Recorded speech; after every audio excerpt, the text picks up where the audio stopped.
Each and every one of us is unique, and there is no other like you in this vast universe. Our spirit guides are just as unique, and their vibration will match ours like a glove. Some guides come and go as we progress, but our guardian angel is assigned since our inception as a soul and may never leave us. Think of a team of many that are energy consciousness who coalesce and assist us to learn and grow, even if you are not aware of them. They are there lovingly mentoring you with synchronicities and quiet insight, like a whisper in your ear. When you remember who you truly are and what they are to you, your journey begins. Spirit guides assist us in the most unique and profound ways. They help us learn and grow and build trusting relationships with us. How does a spirit mentorship work? A spirit guide mentorship is a relationship between two beings where the individual with more experience, knowledge, and connections is able to pass along what they have learned to a more junior individual. The more senior individual is the mentor, and the more junior individual is the mentee. Spirit says, don't have an insistence or an expectation of connection. Keep your awareness open for synchronicities. This will be the way they establish a rapport with you. Don't limit the way in which you are able to receive it. It will be in a way that works best for you. Make the connection, intent, then wait for the synchronicities to avail to you. Once a relationship has been established and fully agreed upon by both parties, the process of trust begins. Once trust has been established and the understanding that they are for your highest good and theirs as well, because they do learn from us too. If you make a connection to anything other than justice, order, balance, and truth, then that is not for your highest good and can often be your ego or negative energies trying to influence you. Spirit guides are divine beings and not your ego. It is also for your highest good to begin a prayer of good intent with your communication with your guides. It's very important to always begin with a positive prayer and must contain this type of verbiage. Angels and guides and all of positive light, I call upon you to assist me for my highest and best good and the good of all involved. Only positive light may enter my energy field, and so it is. Also, establishing a verification question, ensuring you are in communication with your guide and nothing else.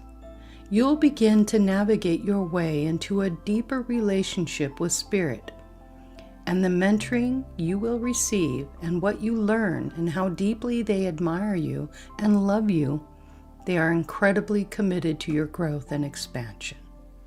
Finally, how you decide to communicate with your divine team is uniquely up to you. Awesome. Welcome everyone to Andromeda 7, your celestial gateway. Yep, it's Friday night and it's time to feed your mind and grow your heart. All right. Hey, we're recognizing spirit guides tonight. So we're talking everything spirit guides. We're really looking forward to this. And Sophia's got a really nice presentation. Sophia looked beautiful tonight. Teresa, you look beautiful. And everyone else on the panel looks beautiful too. I'm glad you're all here. Thank you. So let's go ahead and just greet everyone in chat and let everybody kind of roll in.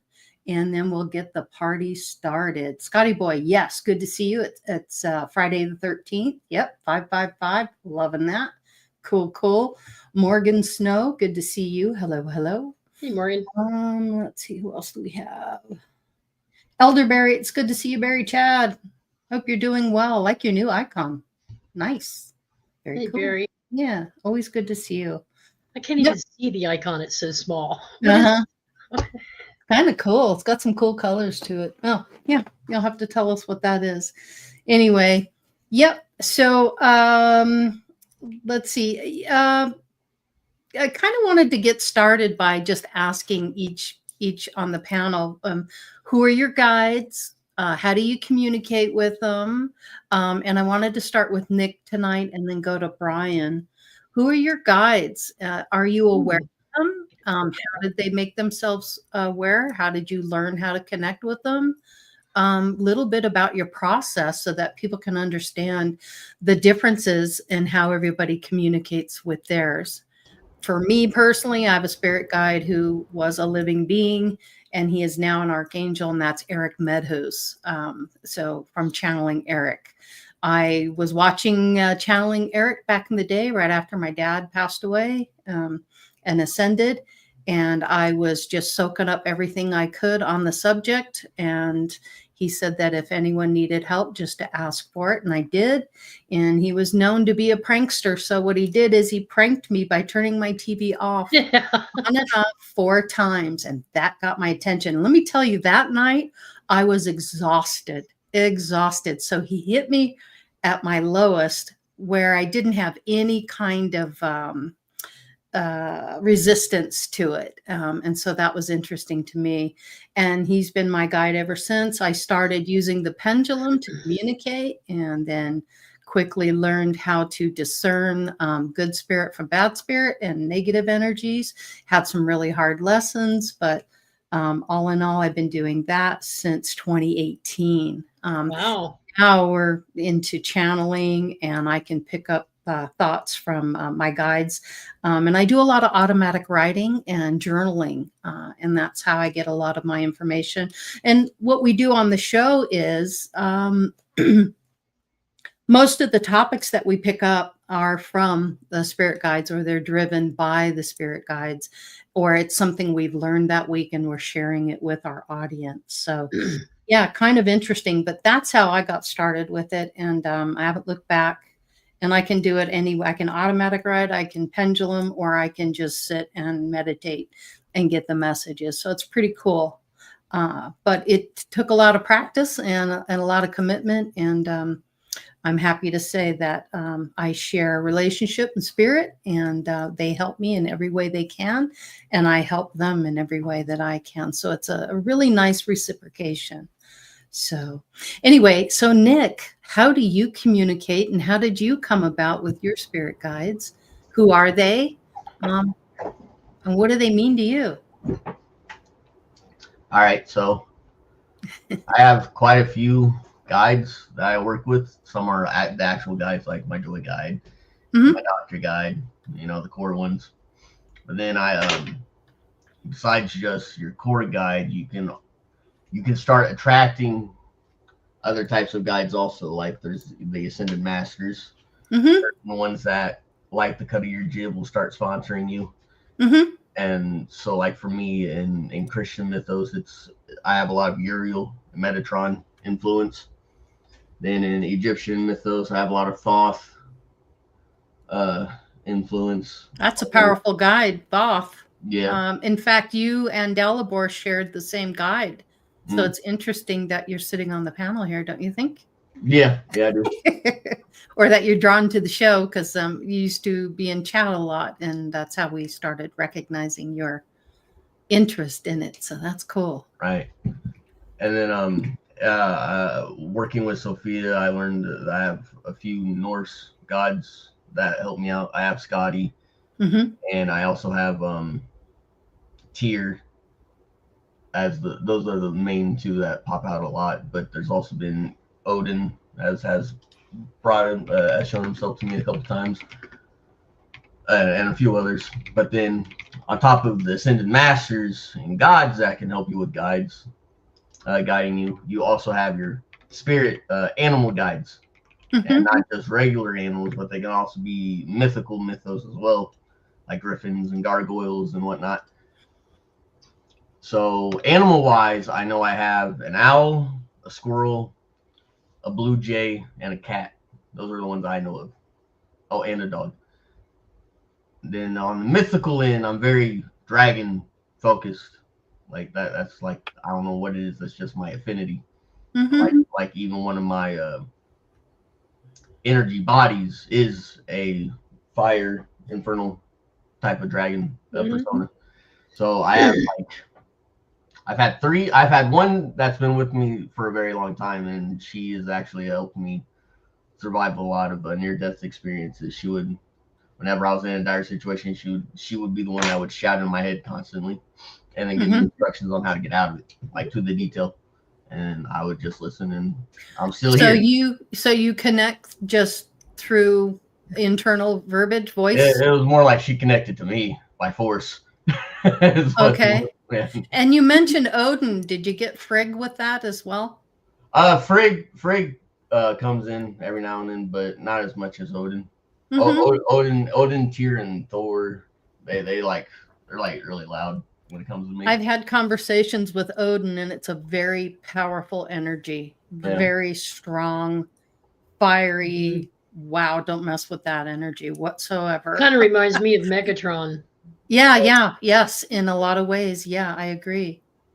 Their Yep. energies are very much alike. When Nick, when did you start understanding what was going on? Well, I started getting confused by it at a really young age because, like I said, I always had a voice helping me out when I was younger, getting out of tough situations. But it was Mm-hmm. girl voice. And, I was raised in Baptist, so I was like, well, if God is male, then why am I hearing a woman? Mm-hmm. So that's when I started diving into like different type of entities, like back then I just knew of like God, Mm-hmm. like I didn't know there was all these other things that were involved with the spirituality aspects at that time. So I just started digging, and I come to realize that it was one of my guys. Her name is Thuma. She's an iridescent white elder dragon. Mm-hmm. So So like, would you say you have, about a handful of guides? Obviously there's way more than one or two, at this but point, there's I have an several. army. Yes. Uh-huh. At this Yep. point, yeah, like, Yeah.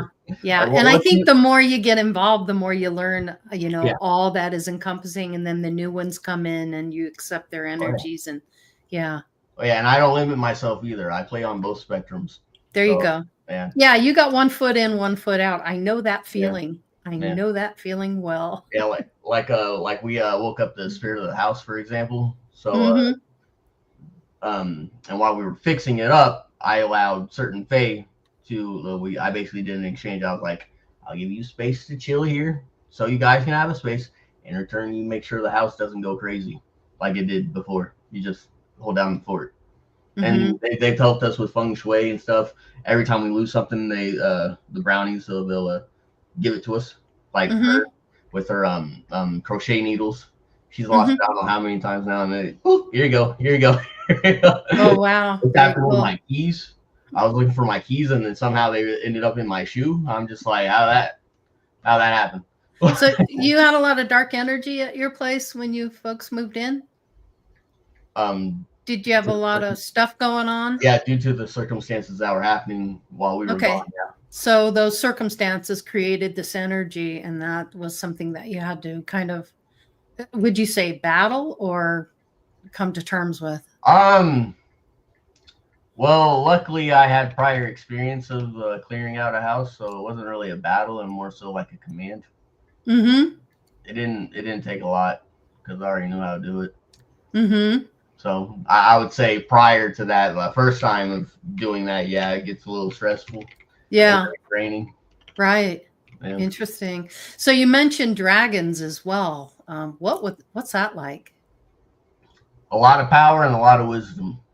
That's what they're symbolically there for. They get attracted by people who are looking to lead or have higher knowledge or want higher strength. Those are the things that they're attracted to. Are dragons interdimensional, like say Sasquatch, Bigfoot, that kind of a thing? Are they? Yeah, they're on a spiritual aspect, but if you believe in old history, like old history, Mm-hmm. and if you believe in like the older maps and stuff like that, dragons, at least in one point in time, actually existed here. And some speculate that they're still existing outside of the ice wall where the rest of the map is. Mm-hmm. That's a theory. I can't confirm that. I'm just talking about the stuff that I know about. Mm-hmm. But Interesting. yeah. So like behind the ice wall, you got Asgard and Atlantis and Lemuria and there's another one that was influencing with the Asian countries. I can't remember it off the top of my head. Tartarians. There's Tartarians. Yeah, Mm-hmm. that's what they're called. And all that other stuff. Apparently, people claim that that's like past the ice wall. So yeah, so I have a theory that a lot of guides that we actually have, they might not even be on the other side. They might just be out there connecting to us, trying to help us elevate. Mm-hmm. Yep, I agree. It's kind of like the IPs, those interplanetary beings. Sometimes those are the people that are just constantly looking out into space and looking at the stars and feeling like they don't belong here. Those are those interplanetary types of beings. Oops, we lost Brian here. Hang on a Oh yeah, and second. people have what's the word for it? Xeno style guides. I mean, my cat Ace, he's a reincarnation of an Arcturian, and he's become my familiar at this point. So that's just one example. We have some people at all my relations that also works with guides of the alien flavor. So it Awesome. happens.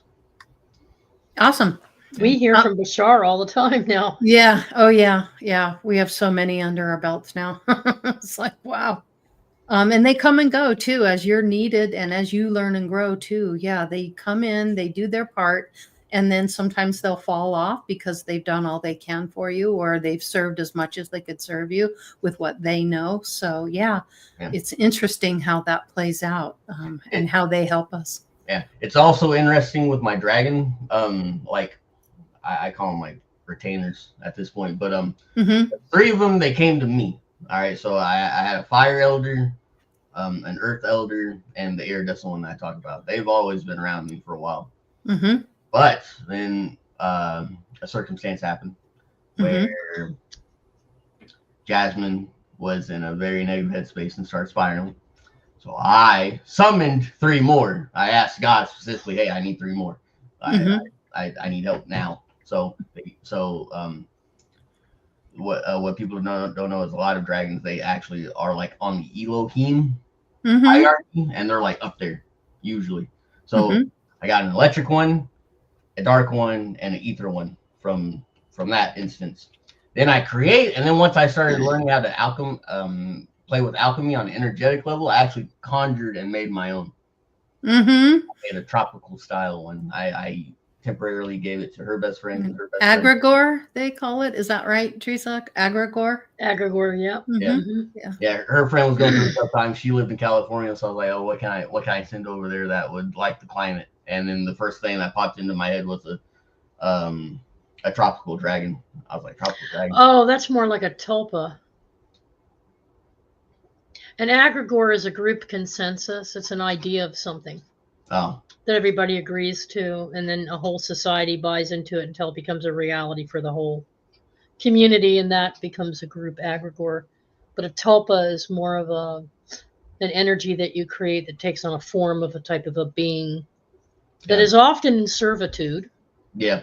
But it also is used as a mechanism of communication. Yeah.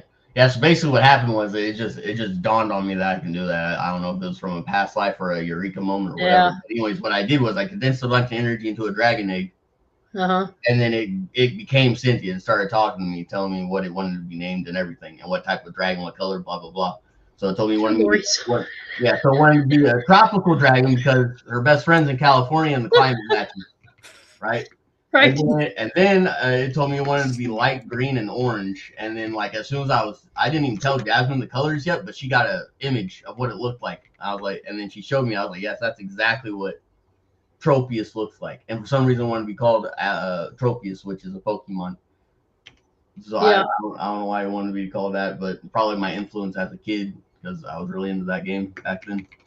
So that was neat stuff. Like it was just interesting that like the energy got condensed enough to become sentient in its own being, but it's also like a part of me. Yeah, it's a trippy experience. It's hard to explain. Run, Forrest, run. Okay. Sorry, guys, I'm glitching out. So yeah, what can I say? Yeah. It is what it is. Jasmine, how about you? Do you know your guides? What do you know about them? How did you come about that? What's your story on that? So, Thank you, Nick. I didn't grow up in this stuff. Like I didn't know about spirituality. I always saw myself as more religious than spiritual until I started digging too much. And then I was like, oh, wait a minute. This doesn't make sense. And then I became more spiritual than religious. So it didn't come as naturally. Like meditation itself took some figuring out. But once I figured out the baseline of my own energy, then I realized that this energy that I felt, or this presence that I felt with me my entire life, was my joy guide. And it's funny because it's like the thing that people call like your imaginary friend, or that voice that you talk to when you're picking out groceries and like, should I get this one or this one? And they're like, no, I'll get this one. This one's better. I used to think it was just me talking to myself, like I was, always alone, because when you're raised in a cult like that, you can't have any outsider relationships. And with my mom working and my dad was out, like, so I was constantly alone. So I was just like, okay, whatever. I'm gonna be my own friend is the way I thought. Yeah. And once I started meditating, and I was really, really enthusiastic about figuring out who my guides are, because I'm just like, this is my team. These are my friends. Like I want to know who they are. I want to know their names. I want to know, because I want to be able to say thank you with a name, not just, who this person is. Like I want to have a relationship with them. I want to make it personal. So I was going to all my relations, and then I started learning to meditate. And having ADHD, meditation itself was its own task, because there's two things that happen. Either one, I fall asleep because it's too much peace and I'm just like, okay. Or two, I get really bored and I start counting, or I just start like, I start fidgeting because I'm just super bored and I don't know what I'm supposed to be doing, because I'm constantly thinking of like the next step or the next task. Yeah. And then, so if I'm not fidgeting, then I'm thinking of my next step and my next task of like, okay, when I go home, like after this, I got to go do this. I got blah, blah, blah, blah, just making a checklist. And then it's like, wait, that's not meditating. That's still out in the future. You're not in the present yet. So I was like, so what is it? What do you have want? to refocus. You got to bring it back around and go, whoa, stop reorganize yourself. Yeah. Exactly. Pull it back and ground yourself. Yeah. And that's hard when you first meditating. Yeah. And people were like, you just gotta be. You just gotta be. And I was like, what does that mean? Yeah, right. I'm not used to just being. Aren't I being already? Yeah. So because I work a lot with visuals, right? Because we're talking in the chat about imagination, and it took me a long time to be like, well, what is a spiritual gift and what's imagination? Because I have a really powerful imagination. Because if you tell me to picture an apple, I'll picture the whole apple. I can picture the texture. I can picture the flavor. I'll picture the smell. I can tell you about the juices. I can tell you about the texture, like completely like realistically an apple, right? But then I found out that different people have different levels of imagination. If you tell a person to imagine an apple, some people will imagine it as a 2D character or without any color. So your imagination, depending on what level your imagination's already at, that's already a given of how your spirituality is, because not everyone has the same level of imagination. So you go with it because that's one of your gifts. So after I learned to trust my imagination and to be, right, which was like, to me, like putting a lid on a kettle that's like constantly pushing back. And then it's like, no, you take the kettle off the burner. And what that meant to me visually was that I took a deep breath and I slowed everything down. I slowed down my breathing. I slowed down my thinking, and I slowed everything down. And then for some reason, I know you're not supposed to talk about it, but Fight Club came into my head and was like, who are you without your khakis? Who are you without your title? Who are you without anything that, like, you know what I mean? Like, so in my head, I'm like, okay, me sitting here right now, breathing in this moment, in this area, I am safe, I am sound, I am okay, right? I have to keep saying that I'm safe, I'm sound, okay, because that's the only thing that got me my heart rate to slow down, to actually be present. To tell myself I am safe, I am sound, and which tangent. I think that's why some of us have ADHD. It's just a survival mechanism, and we've learned it for so long that putting it down is like it's an actual dysregulation. But anyway, it's a thing. It's a thing. We have to figure out people's sentences, word structure, tense, footsteps. Yes. All of that. We had to pay attention to all that. Yes. Yeah. So, with the movie Fight Club, I was really moved by it because it's like, you're not what you drive. You're not the title. So when I sat there in my meditation and I told myself I was safe and I was sound and I was okay, I was like, okay, so who am I right now? I'm not manager Jasmine, so I can't be paying attention about the store and managing and blah, blah, blah. I'm not my title at work. Okay, I'm not Sister Jasmine. I'm not here to worry about like, what's my brother going to eat? What is blah, blah. I'm not that, right? Mm-hmm. I'm not homemaker Jasmine of like, okay, well, I got to go home and clean. Like all of that other stuff, Mm-hmm. are titles and responsibilities, right? But that's not me. That's not me who I am. Mm-hmm. So then once I sat down and made it quiet and made it safe in my head, that's when my guide stepped forward, because now they had room to step forward. And then that's when I started figuring out their names. And like you, I first used the pendulum, Mm-hmm. which if you want to use a pendulum, great. If you're using any divination, I have two precautions. One is only let what's safer of the light come to you. Right. I'm not opposing of the dark either. It's just that the light is more forgiving. It's like, it's better to learn with a butter knife than it is to learn with a Japanese sushi knife. Yeah. There's a lot more room for error and a lot more harm that you can more do. forgiving, I would say. Yes. So Yeah. start with the light, Mm-hmm. once you get your bearings, then you can start, because it is a balance of both. It's not one or the other. It's not, it's like using a Ouija board where you're, it's the same type of thing. You're pulling that energy in. So you have to be very specific about the type of energy you want to pull in. Yeah, that and you're allowing into yourself. Yes. So really take it seriously. Don't play around with it. Take it serious, because you can unleash and open up energies that are not forgiving, and they can definitely get into your psyche and mess with you and do all kinds of weird things. So yeah, I'm really cool with learning. I'm cool with learning lessons and going through the darker side of life to learn. I don't invite anything in that isn't of pure love and light into my heart-centered space, my personal space for meditation. And people who do that, all the more power to them. If you can do it and survive it and not have it affect you and learn from it and grow from it, that's your thing, Yeah. But I don't. I've had it in. I have it, and I don't. But I don't invite it. Mm-hmm. Yeah. I don't invite it.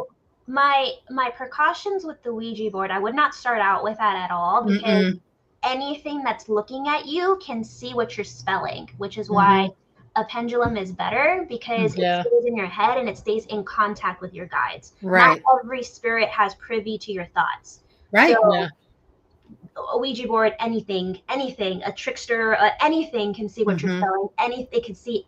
So it's not all that safe. Which is why the second parameter is to set, like how Lori's intro video said, is to set the intent so that you're talking to someone truthful, right? So you say like, hey, is my name Jasmine? Am I 7 feet tall? And if that thing said I'm 7 feet tall, then I know it's lying to me and I need to reconnect, because I am not 7 feet tall. And you start asking like a basic question, and then you ask the pendulum, what is a yes, what is a no, what is a maybe, and what is I do not answer, because each pendulum has its own personality, its own vibration, and it'll have different answers for you. So, but those two parameters you can set with pendulums, you can set with dowsing rods, you can set with any kind of divination at practice. So after I did that, I got the pendulum and I was like, okay, so let's spell out your name, because that's what I wanted to know, right? Was their name. And it spelled out Gaia, right? And I was like, what is this name? Because again, I wasn't used to any of this at all. Right. So I Googled it, and it's like a TV show. And I was like, what? A TV show? What? This can't be right. What? So then I was all confused. And then I went to Sophia and I asked her, I was like, what is Gaia? Because that's what it's spelled, but I think it's more than just a TV show. And she's like, oh yeah, that's the name of the planet. That's the name of Mother Earth. Mother and I Earth, was like, yeah. what? Really? And she's like, Yeah. yeah. And I was like, but I'm not a tree hugger. I'm not like, I love plants, you know, like why did I get the planet? Yeah. She's like, it's not just plants and planets. She's like, what about animals? Do you have a connection to animals? I was like, oh yeah, you got There me. you go. Yeah. And that's how I found out about Gaia, right? But she wasn't, when I tapped into her energy. So if you're planning to talk to your guides, basics of meditation is the one that I went through, right? And the basics of knowing your own energy helps out tremendously. So the reason why Nick can have like all these other guides and stuff and how he can tell them apart is because he has a very strong foundation for his own energy. And yeah, I agree. You can do at your home whenever you want. If you grab your two palms, right? If you look into force field energy work, anything, your hands operate in its own magnetic field. If you look at the aura around the hands, this has been scientifically proven. Okay? Yes. So if you get your two little magnets, your hands, and you rub them together, right? You rub them really, really, really, really hard as you can, as fast as you can, right? You'll start feeling friction, which is normal, which is like a heat. And then if you stop and slowly start pulling it apart, you're going to start feeling something in the center of your hands. And that's going to feel different for everybody. Sometimes it'll feel like a magnetism. Sometimes it'll feel like a weight. Sometimes it'll feel like a magnetic pull. It'll feel tingly, whatever it is. So have that sensation. Start forming it into a ball. Just imagine you're forming it into a ball. And then once you finish doing that, what I want you to do is put it on your heart center. Put it right in the middle of your chest. And take a deep breath and let it hit the top of your head and let it hit all the way down to the bottoms of your feet. And what you just felt was your own energy. This is your own signature. This is your own vibration. Once you have the feeling of this is what you're going to set a baseline for everything else that you're going to work with. Once you have your baseline, now you know if something's watching, if you picked up something, if someone's sick. This is what's going to help you come back to center because this is what your energy is. I like that idea. I like that. The baseline. That's really cool. Yeah, of your own energy, because this is the thing that you go, like, you have this every day. You know what I mean? Like, you are your own person. So having that baseline is easy to now detect any differences. So once I tapped into my baseline, I was able to tap into what Gaia felt like to me, and she felt more like a rooting, like, protector, like just like a watch, like watching and guiding. But then I was able to hear my I call him my childhood guide. His name is Felix, and he is a griffin, and he is super fluffy and beautiful. Has like this super like lion's mane, and then like his belly area is like white with speckled, and it's beautiful. His name is Felix, and I realized that Felix has been with me for years. Every time I was sad or pretending to talk to a friend, it was always him. And then that voice that helped me out of like my depression and suicidalness of like, no, you don't, it's not that you don't like living, you just don't like the life you're living, was him. It was him. And I was just like, oh my God, I finally got to meet you. So it was really crazy and I really loved it. But like you guys said, as we develop, so do our guides, and he unfortunately isn't with me every day anymore. Yeah. There, if I'm like, hey, where are you? And he's like, I'm still here. Do you need me to come back? And I'm like, no, you're fine. I don't know if you're helping, but okay. But have you ever seen the movie Labyrinth? You've got to watch this movie. Anybody out there knows, I can't think of the guy's name. He just recently passed away and he was in it. David Bowie. David Bowie was in this movie, Labyrinth. Look it up on Netflix or one of those and watch that movie. Okay. I guarantee you'll see your little guy in there. Yeah, it's really cool. But yeah, after that, I did have a couple of other guides step forward. I have a really strong protector guide that showed up when I was in a really dark situation where I needed protection because I didn't know how to navigate this area. And she stepped forward, and it was kind of like what Teresa does, like where she like allows it to come into her body. She trans channels. She is a trans channeler. Yes. Yes. I don't know if that's what happened to me, but basically, like, the people who were around me, they said that, like, my eyes changed color, that I looked taller, that when they looked at me, they didn't see me. They saw a redheaded, green-eyed woman. And I was just like, and they said that, like, the speech, like, I remember it, but I don't remember it as, like, me Word verbatim or the person. Like, it was like I was off to the side watching a movie, not really, like, in, like, feeling it or perceiving it. It's really neat. But yeah, so she stepped forward, and she's my protector guide. And then I have one that stepped forward, and she's super secretive. She doesn't let me talk about anyone. He can't even talk about her. And she's like, if I go to any psychic fair and I'm like, okay, I'm gonna go get a reading done, blah blah blah, like, she steps forward, and then they're like, I can't do a reading on you. I'm not getting anything. And I'm just like, please, I'm paying for this. Like, can you? Yeah. Please allow. Can you Give me the code, will you? Give me that 4-digit code so I can do this. Yeah. Just put it in. Security down. Yeah. Wow. But, fascinating. yeah. So then after that, that's it. So just to wrap up, the 3 basics that I would recommend if you're tapping into this at all, learning your baseline, learning your own energy, learning how to ground and center, and learning how to shield are all very important things to go forward and exploring all of this. Awesome. Yeah, Good thank stuff. you. Thank you very much, Jasmine. Mm-hmm. Hey, Brian, how do you connect to your guides? Who are they? How did that come about? What can you tell us about your story? Mine is the same process as yours. I started out using a pendulum, and that helped me get connected to them. And then when I started getting messages without the pendulum, I would use the pendulum to confirm the messages that I was getting, just to make sure that they were giving me the information that was highest best for me. Then, because of my work, I had to set guidelines. You can't bother me at work unless it's a safety issue of what I'm doing, because, I'm up off the ground quite a bit. And sometimes, 30, 40, 50 foot up in the air. So it's very important for me to be focused on what I'm doing at work. But once I started connecting with my guides, I also started connecting with my higher self. Then I started using the pendulum, and I started connecting to the planets. And then once I learned that connection, then I was able to stop using the pendulum. And now if I want to sit down and have a conversation with Jupiter, I can sit down and have a conversation with Jupiter. All this openness has, here lately, I've been connecting to a Palladian that's been giving me some messages every now and then. I've been sharing those with Trina. But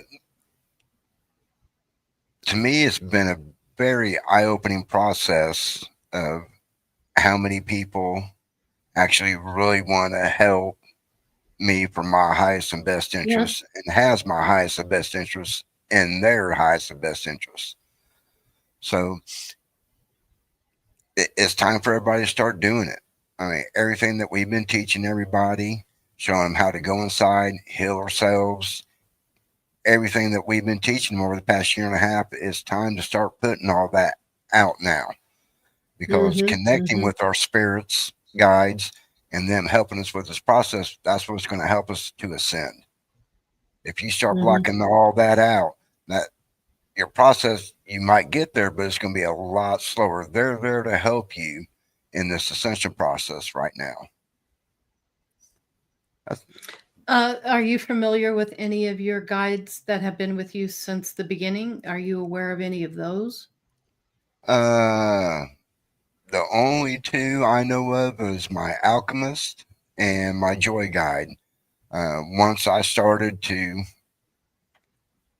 advance in my process spirituality, I actually dropped a couple guides, and a couple new guides came in to take me to that next level. So if you feel like, wow, man, I don't know where my guides are, it could be, you could be in that process of changing guides, because you know, some guides can only take you to a certain level, and you need to actually level up in guides to start reaching them higher levels.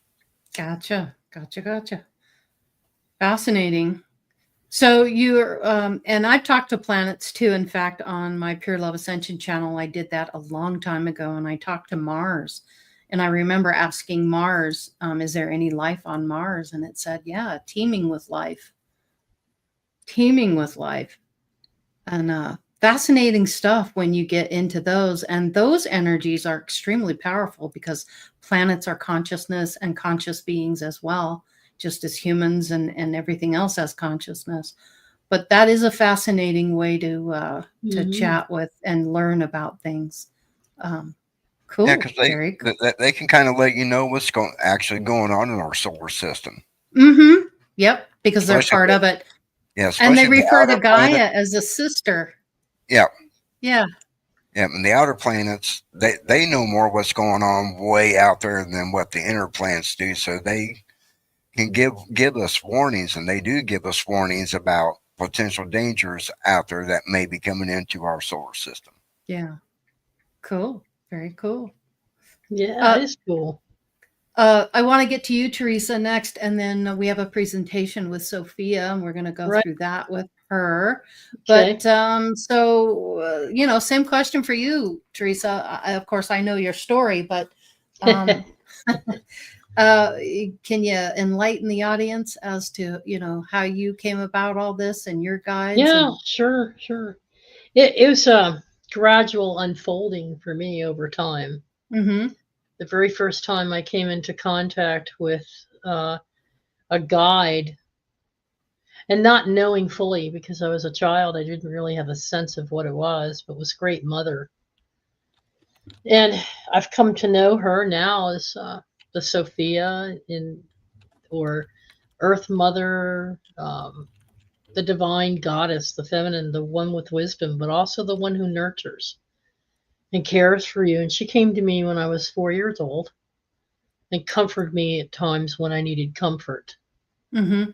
And gave me certain reassurances. So when her energy comes in, one of my ways of validating it is to ask the question of what she told me or what she confided in me during that time. And if she repeats back what I know to be truth, then I know it's truly her. Mm-hmm. But she represents the mother of creation, the feminine side of creation itself. And so I'm very fortunate to have her as my primary guide and as my guardian.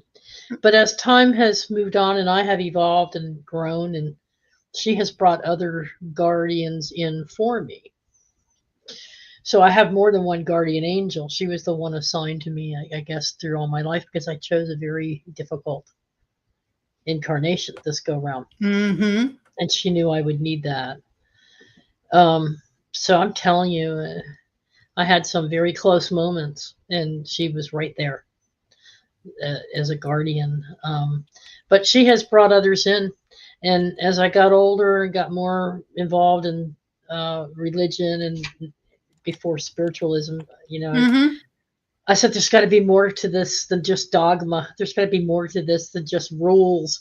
There's got to be something, because I felt it all my life, this pull towards something greater. Mm-hmm. And it's not in the dogma. It's not in the 10 Our Fathers and the 5 Hail Marys and all that, and confession and fear of losing my soul to burning flames of hell. There's got to be much more to this than that. It doesn't sound right to me, and that seems really fake. Mm-hmm. And when I went to these cathedrals and big monuments, and there's gold leaf interior, and I'm like, there's people starving in the world, and this is worship. This is what you're praying to. You're praying to gold chalices. And the whole materialism of it all just was a major turnoff for me, and it wasn't speaking to my heart. So I went about searching for a connection.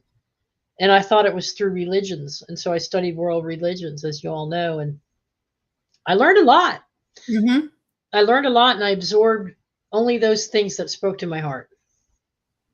I didn't accept everything under blind faith or truth in any one of them. The closest I ever came was Christianity, and even that I just couldn't quite buy the stories behind what I considered the true essence of the Christ spirit. It wasn't, it wasn't what Jesus was about, so it got twisted.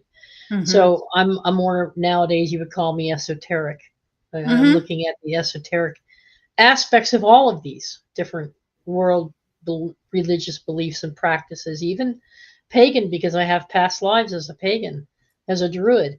And so once I started opening up and being more accepting of my own truth, and also others, and respecting it and not judging it, then I started opening up. And what I was connecting with, you guys, early on, I started connecting with animal spirits more than anything.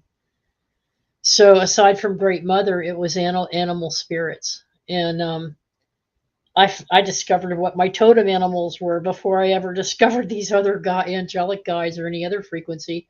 I was communicating with the Fae. I was seeing little water nymphs in the lily pads and the ponds, so talk about imagination, but I was actually perceiving and seeing those kinds of things and connecting with them and learning lessons from them long before I had any humanoid type or other type of energy. So it wasn't until I really got to know my animal spirit guides that they opened me to the spirits of the north, south, east, and west. And other things started coming in, including the angelics, Mary. I saw Mary, and I saw other types of feminine energies, and masculine energies, Raphael, Gabriel.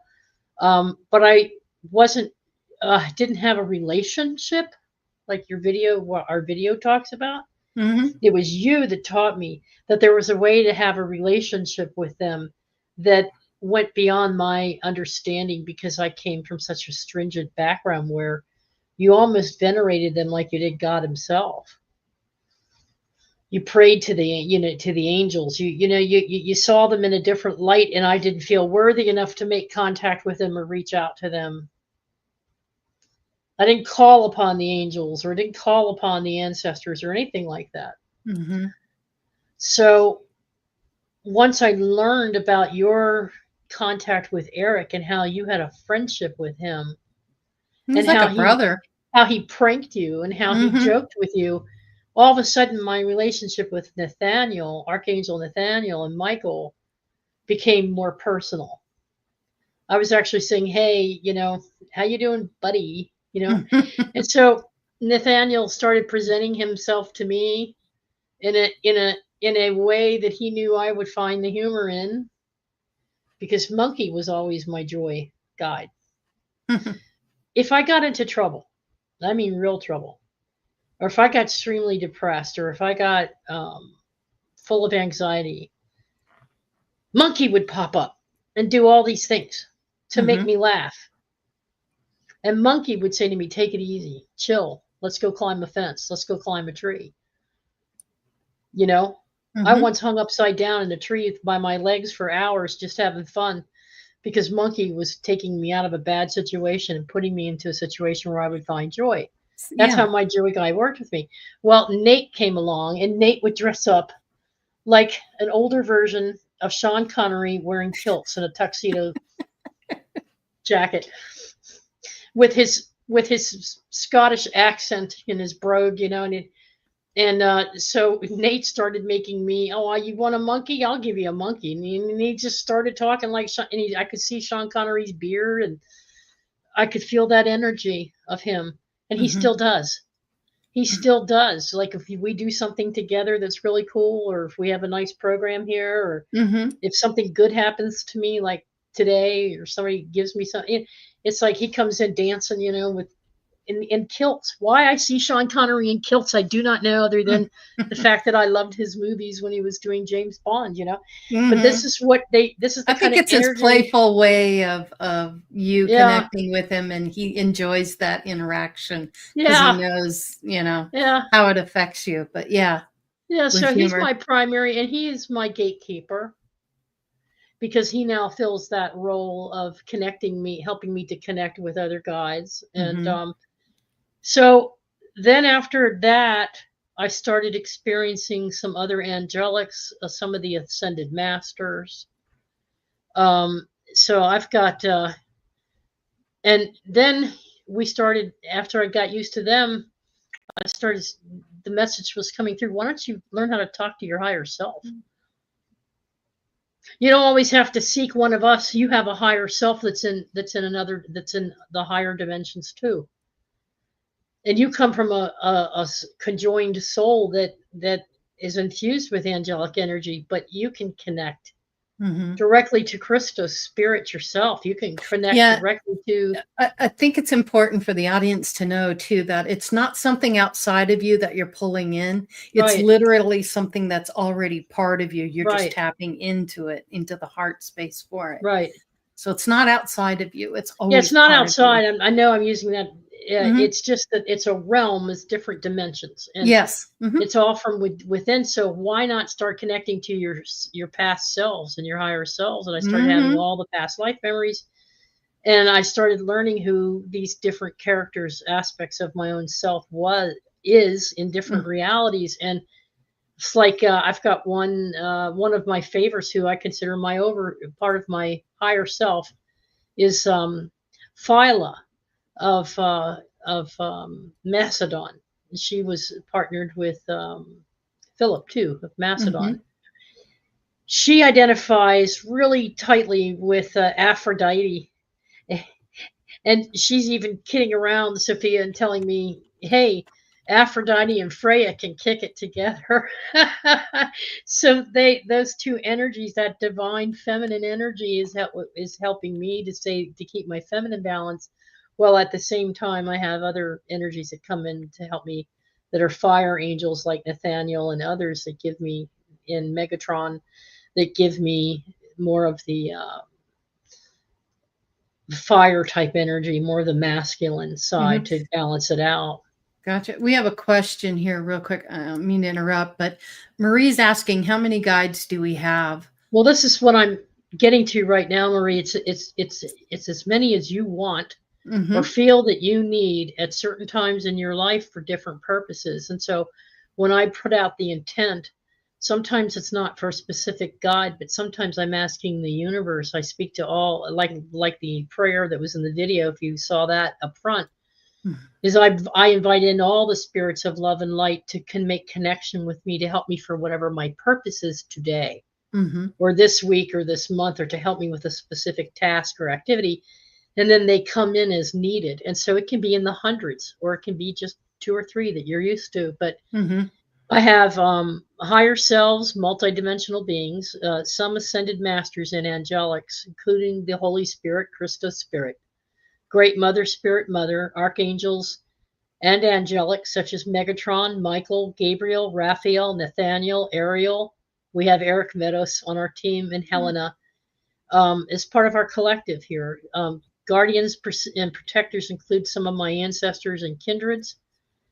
My mother, Betty, Philip Thomas, which was a cousin combination of Philip and Thomas, and Tommy, Brian Barnett, Dalibor Suki, Robin Williams. They've been added here lately. Ascended Masters would include Rudolph Steiner, Thomas Jefferson, Saint Germain. I've been in contact with Buddha and Jesus directly. Lori's been in touch with Dolores Cannon, Abraham Hicks, Esther Hicks, Rudolph Steiner, Voltaire, Pythagoras. And it just so happens she's part of their energy essence, and they have been part of her past life. She's reincarnated aspect of all of those.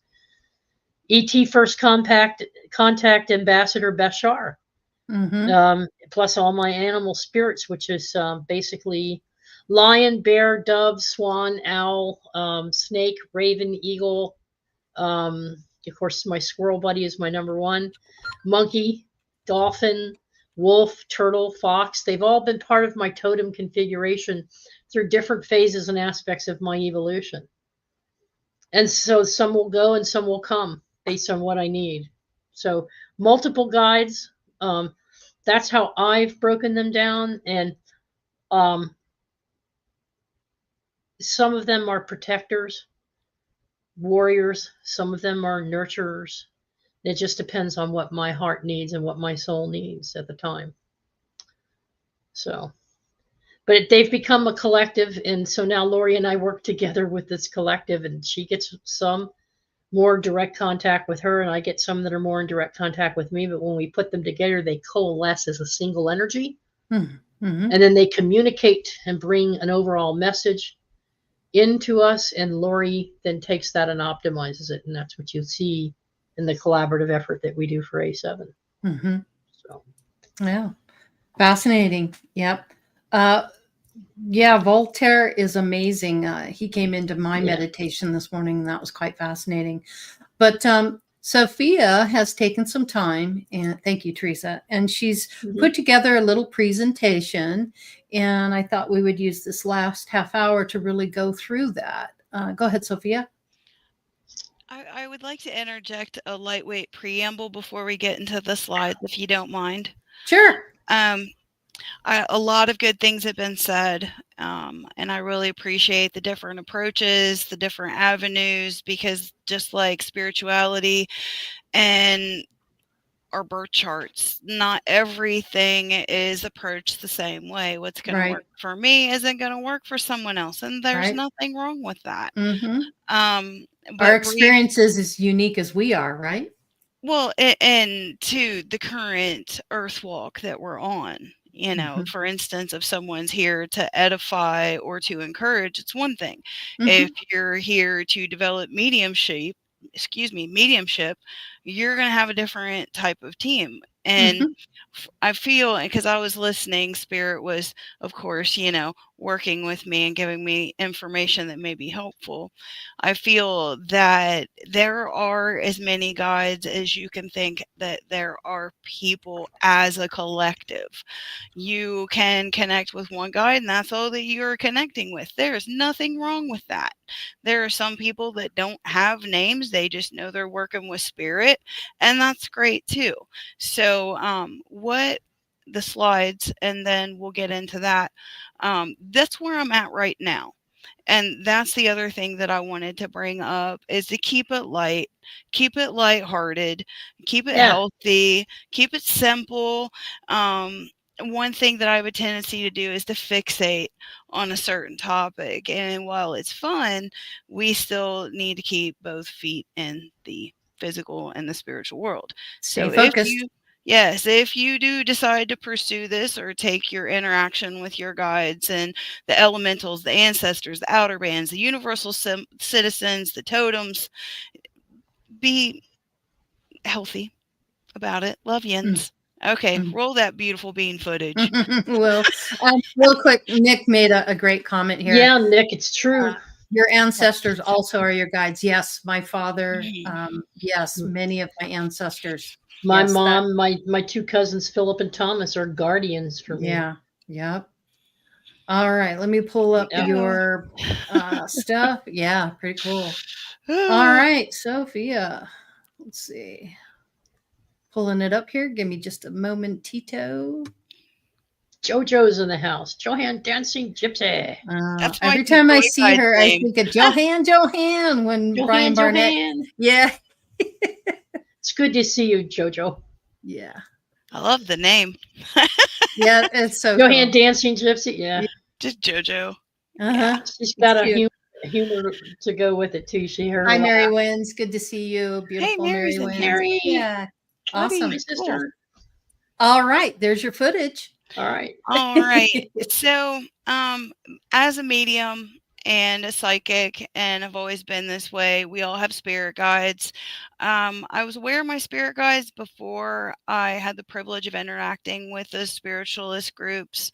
That gave it more structure to me, and also presented information and content that helped facilitate the trust that it takes with certain guides in particular to function at a level to provide the quality that each and every person deserves when I have the privilege of working with them. So, okay, next slide. And this is only one way to approach them. So this is going to have a little, a lot of spiritualist flavor to it, but I feel it's helpful because the flavor for this channel in particular is cohesiveness, support, information, and having a basic structure, like we're going to see in a minute, can help people get traction, and I am a fan. So the inner band, these are the ones that are assigned to us at birth. We all have at least one guide in each position. All of us have mediumship potential, even in the most minute degree. Communicating mediumship is communicating with past loved ones and guides, and your ancestors count. So if you're communicating with your ancestors, guess what you're doing, kids? Drive through. So, and I would say the big component down there at the bottom with the smiley faces, Oracle of Delphi. Know thyself. Why are you here? What are you doing? Let's go. Next. Okay, so the first guide that I connected to, I would say this started when I was about 3 years old. You'll hear some people refer to their imaginary friends. For me, honestly, it really feels like your joy guide can, at least from me and my experience, started out as my imaginary friend, who then was referred to as Johnny, as far as my mother brought it to my attention later. The joy guides are all about keeping things light, keeping things funny, prompting us to play and do things that are going to make us laugh or smile. Most of the time, not all of the time, and that's another thing I'd like to emphasize, there are no hard and fast rules to mediumship or guides. If somebody's trying to tell you this is the only way, I would have to say no, because all of our lives and experiences are very unique, and how we interact with our team and those that are allies, if you will, it can be very different. So for me, my joy guide, and here's a funny that the crowd's going to love, his name is JoJo. Love that. But sometimes, most of the time, they'll come through as a childlike energy, but it like I said, it will be what it needs to be for your highest and best, and ultimately not only to edify and help develop your own spiritual walk, but to edify and help those around you as well. So if you got a question in chat, maybe you can answer this. Marie asked, do you ever talk about evidential mediumship? Absolutely. Part of the quality of reading is the evidence, the description of the information I'm impressed with, what they did for a living, were they in the military. That's my interpretation of evidential mediumship, at least mental mediumship. Validation, so to speak. Correct. Because most people that are seeking out a reading, they're sensitive to some degree. And when their loved one shows up, the vast majority of the time, they can feel it. The signature is familiar to them, which in its own way is another form of evidence. Especially if you're connected physically, like a parent or sibling. Right. Right. But it could be certain objects, like I'm seeing an elderly man and he's showing me a snow globe. Did your uncle give you, I'm feeling an uncle presence. So any kind of object or a surrounding.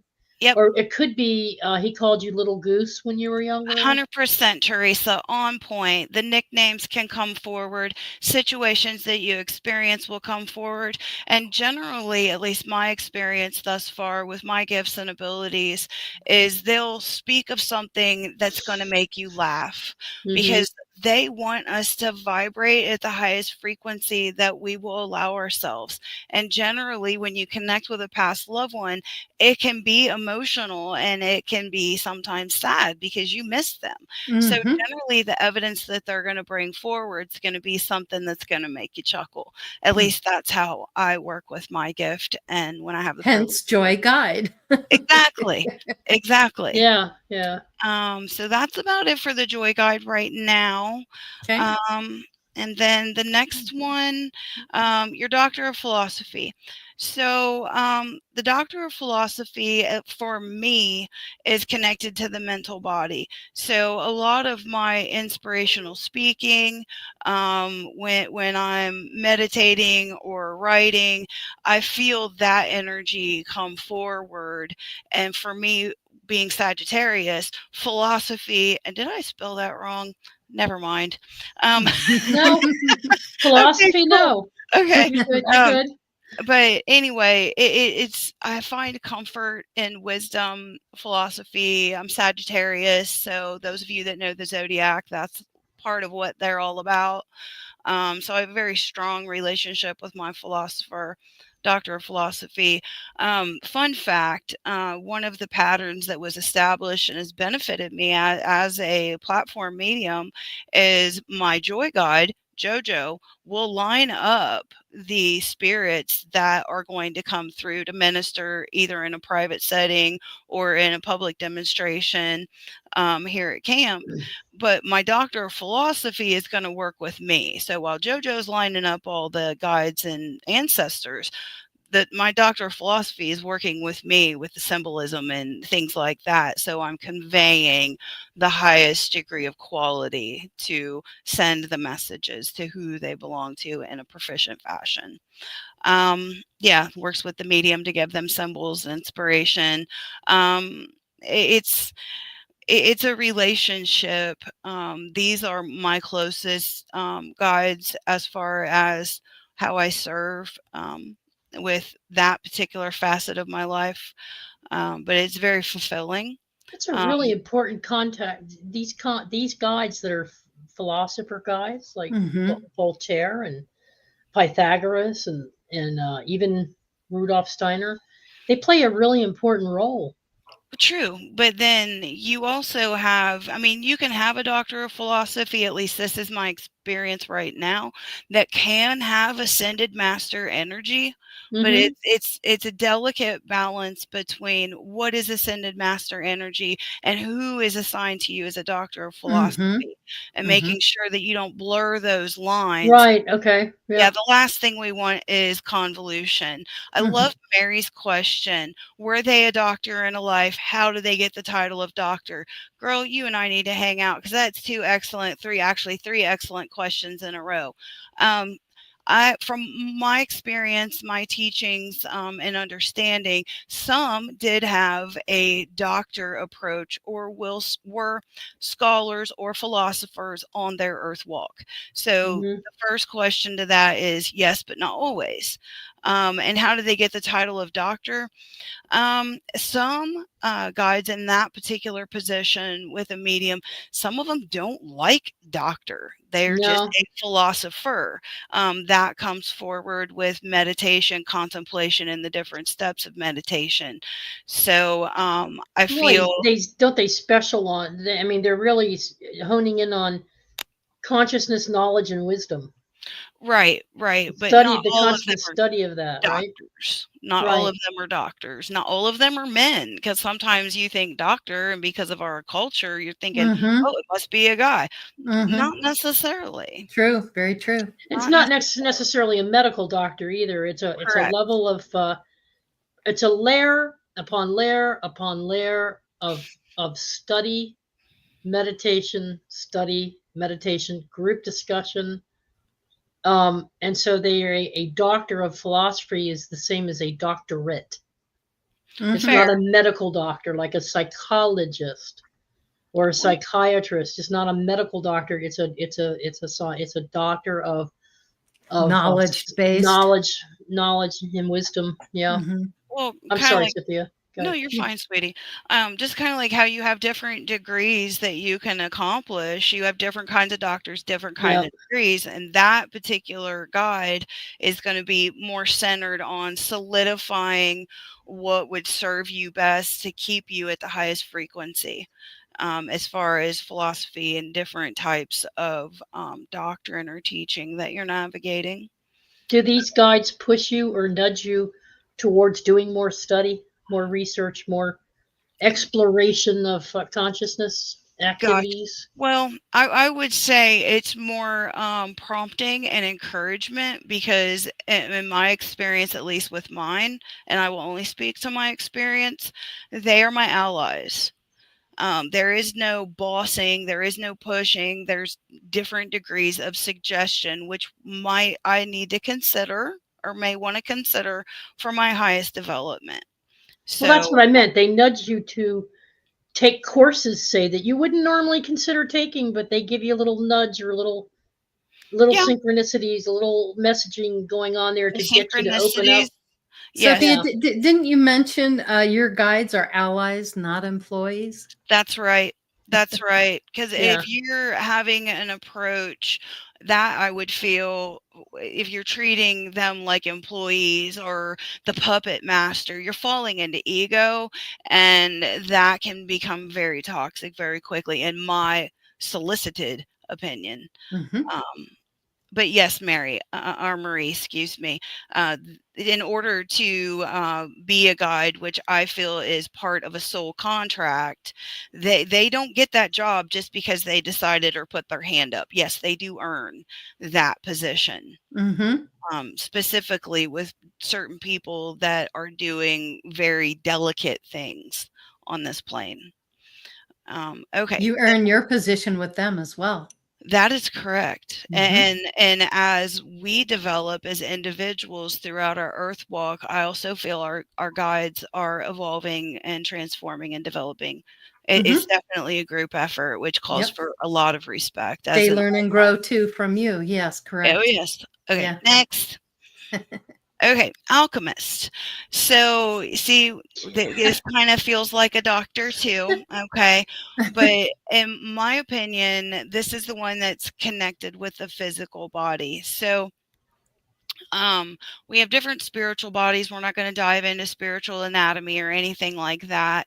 But and this is my interpretation, while JoJo, my joy guide, works with my emotions to keep me at the highest frequency, my doctor of philosophy works with my mental, my concepts and whatnot. Mm-hmm. My alchemist is keeping me honed in physically. So I don't have a medical license. I don't prescribe. I don't diagnose. And I'm very, very careful how I navigate my alchemist because of my ignorance when it comes to physical things. I do employ a doctor. I do employ a medical team. I do not Mm-hmm. fly solo with my alchemist. Right. Preamble. You love that? Yeah, but now, what role did your alchemist guide play in your giving up tobacco? Well, and like with the philosopher, it was a suggestion, is smoking for my highest and best? Does it compromise my physical body? Mm-hmm. For me, yeah, there can be little symbols and promptings that maybe I should incorporate more of one thing or less than the other. Boy, Marie, you're just lighting me up tonight, Yeah, she's sweetie. like, yeah. Like a medical doctor for our bodies. Yes, but in a spiritual facet with suggestions. There are no prescriptions. There are no demands. Right. It's a very, for me, it's a very gentle connection. It's like, well, you may want to consider, and then I immediately employ my physical doctors.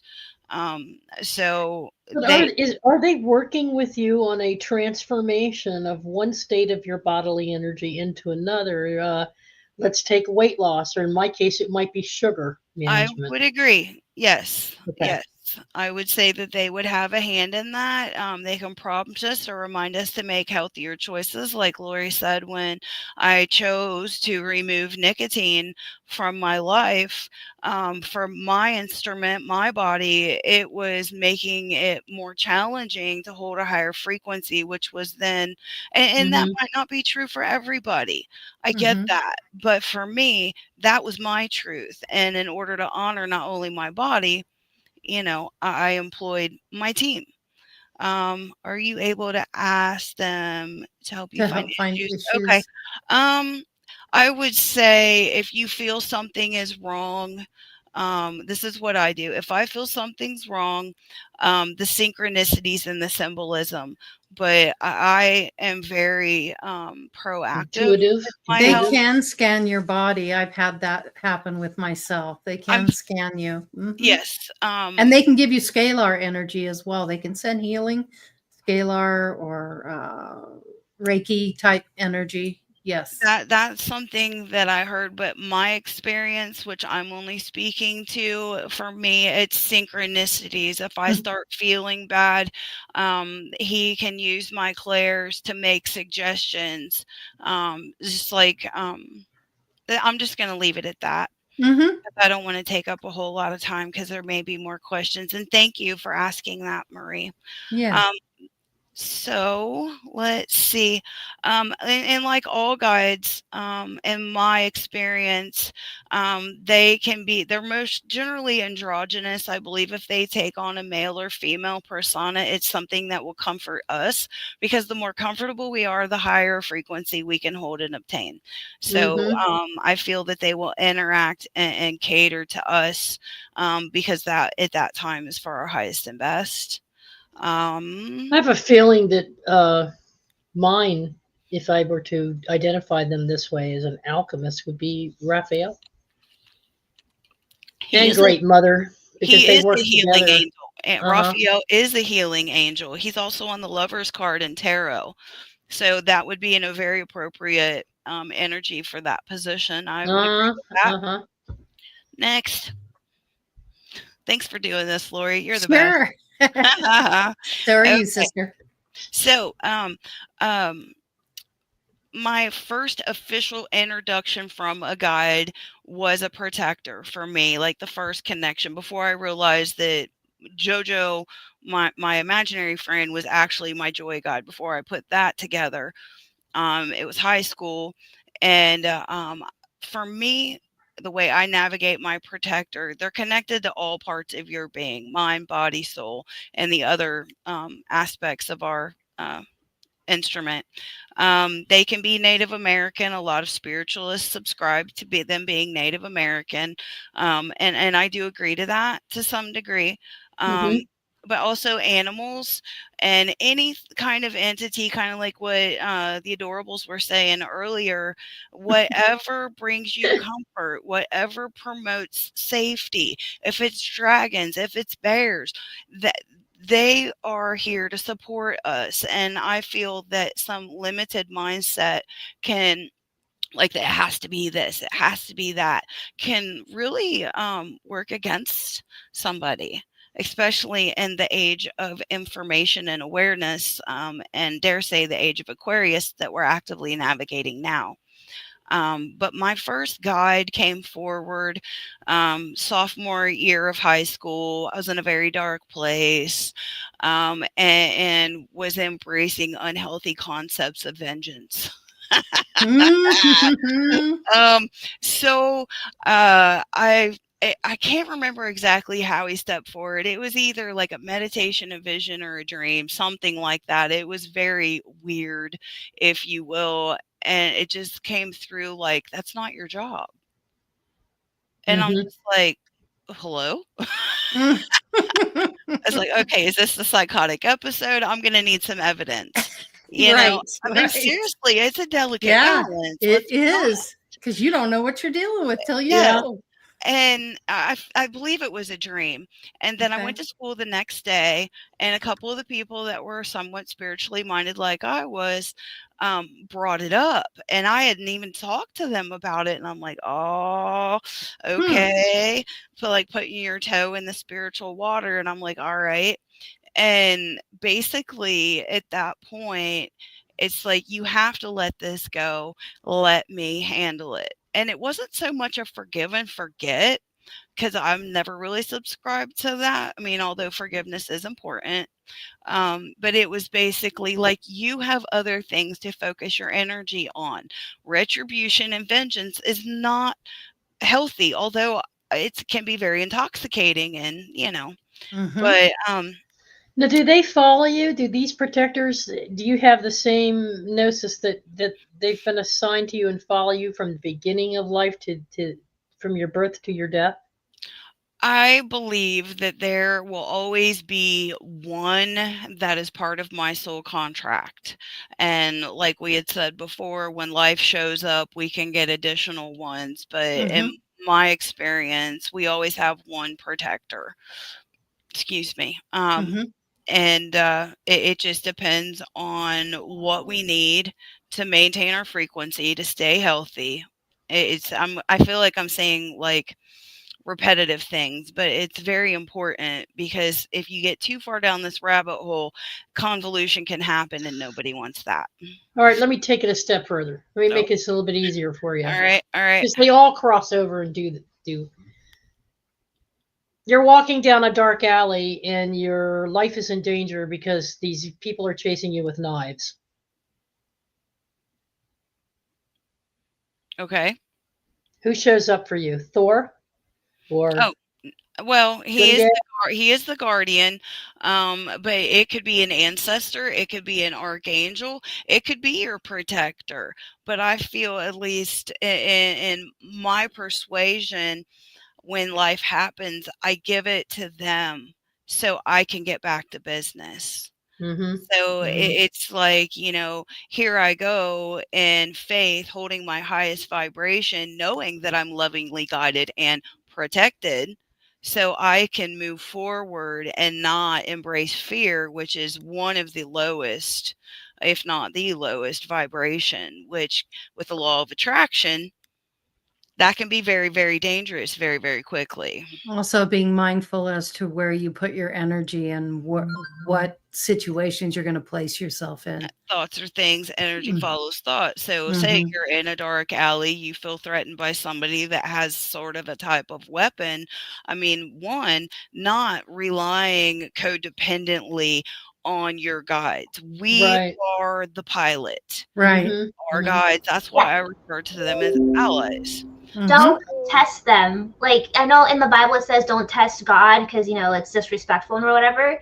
Don't test them with your life. Don't throw yourself in front of a bus and be like, oh, save me. That's just true. No.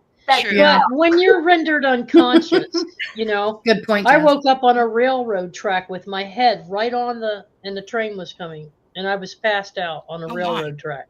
Okay. I had a car flip over into a ditch, doing a spin around, going to the beach, and there was activities going on at the beach, and the car spun around, and I saw other cars being rocked and turned over. Okay. There's been some very touch and go moments where this protective energy has come in without me even saying help or calling one in. Right. I've been so much in shock I didn't know what was going on, or I was unconscious or partially unconscious, but they will step in. Yes. And they have taken on many different forms. But there's one in particular that I think is very interesting that most people don't think of. And it was a soulmate, or another part of my soul as my twin soul, that stepped in on 2 different occasions and saved my butt. That's a protector energy. I see what you're saying. That sounds, yes, I would agree with that.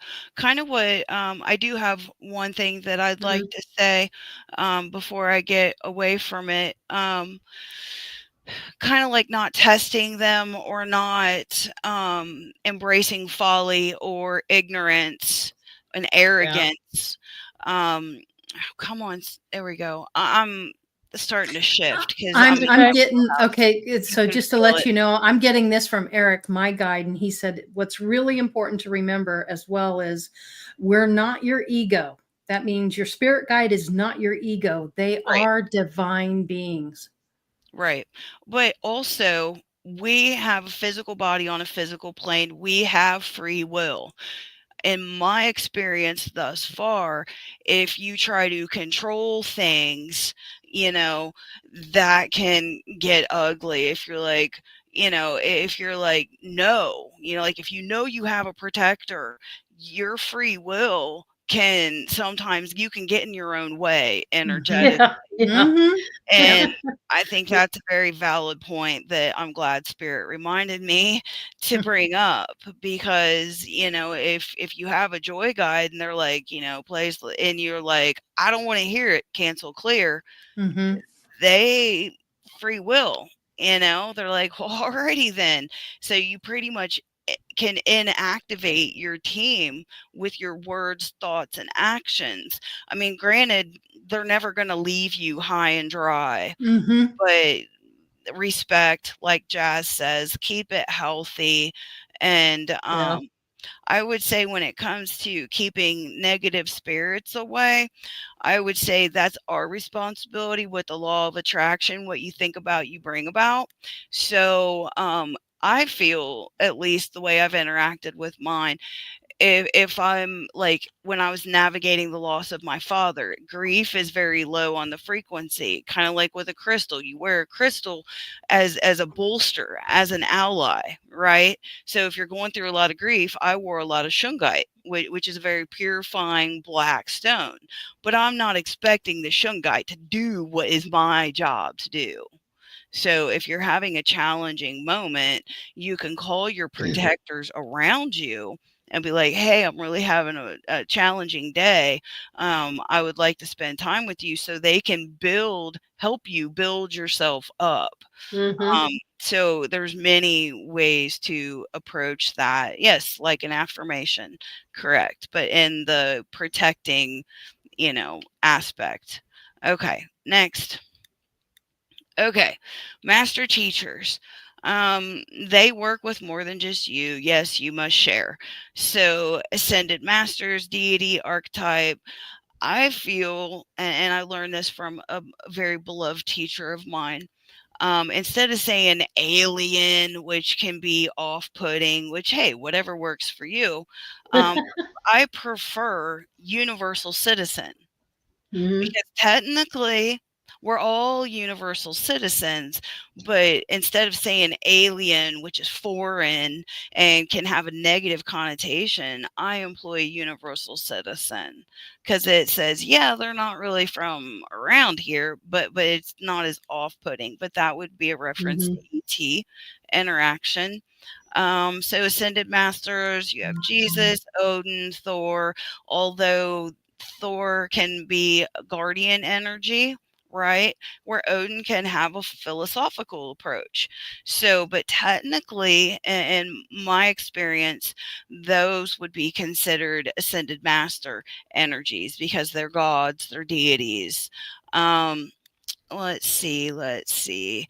So, I feel that you can have more than one, and your guides depend on your current situation, current level of development, what interaction with what kind of energy is going to promote and produce the best for all, not just us, but we share space with people. If we get sideways, guess what happens to the energy around us? It's taking responsibility for having the knowledge and the responsibility not to energetically pollute around us. So, and I feel our guides, at least how I employ them, can really help me get through things a lot faster. Marie's asking, do they help with other things like confidence, courage, and strength? Yes, yes, and yes. Mm-hmm. Yes, and it depends on what kind of courage, what kind of strength, Yep. And it's like, it just feels like we're the coach, but not to fall into something negative. It's like, hey, this is what I see as unfolding. I would like some support here. Or if I'm going to do something, if I have a task that I don't have a way around or can't delegate, I'll move over to my alchemist and be like, this is going to be a challenging, potentially, because you have to be careful what you say, challenging day.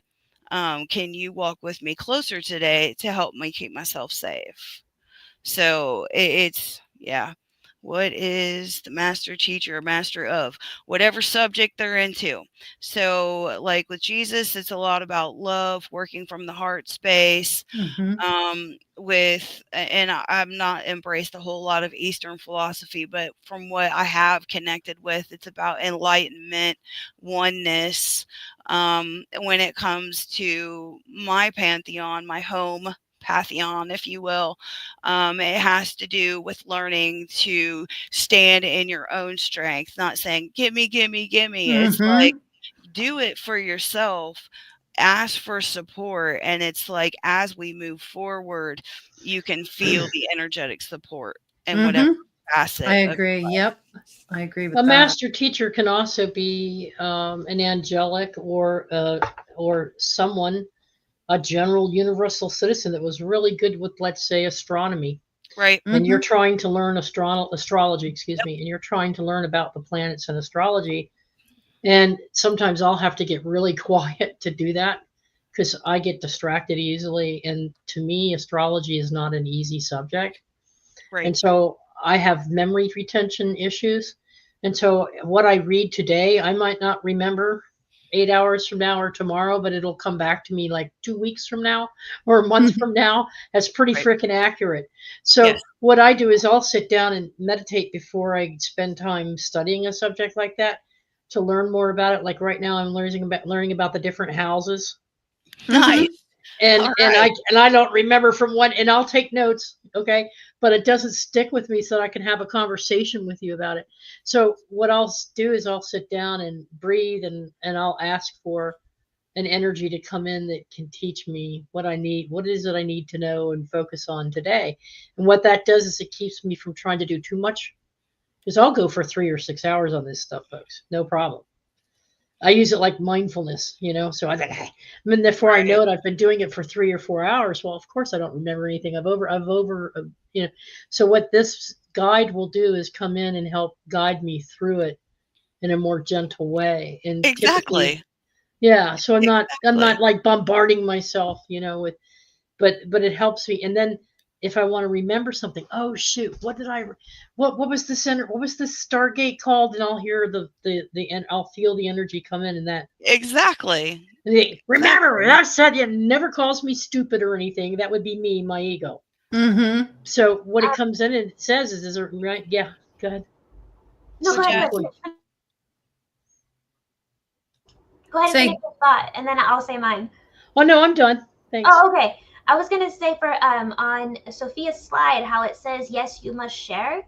So a lot of these names that we are saying that are Metatron and the angels and Jesus and the ascended masters like Buddha and the rest of them, the visualization technique that I use is kind of like a water jug, right? You can pour a lot of that wisdom into multiple cups.